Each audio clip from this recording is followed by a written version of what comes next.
killer is approaching from a parallel angle to the wall, then you're really unsafe. This bottom wall has basically nothing to double back around, and even though this top wall is pretty long, the distance to where the killer regains line of sight isn't. So this vault against a lot of killers isn't that safe. So on this tile, the biggest battle is just getting the killer to approach from a perpendicular angle. If you can get the killer to follow you through the pallet this way, now the wall is going to be extremely strong again when you vault it. But if you can't do that and you have to turn left, this vault can be a little unsafe.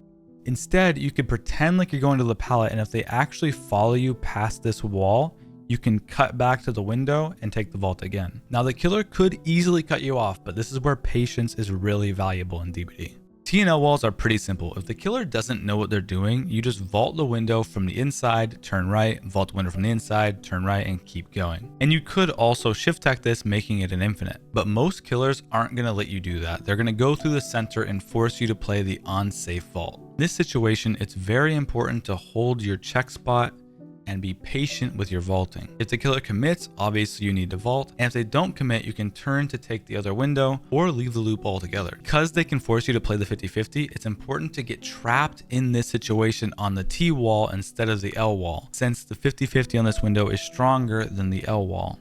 Now sometimes you're going to approach a TNL wall from a bad angle where no matter what you do, taking the vault is unsafe. There's a tiny trick you can do where you stay in the killer's line of sight and look like you're passing the window. Then obviously you come in to take the vault. It doesn't give you a ton of distance, but it might be just enough to reset the loop for you.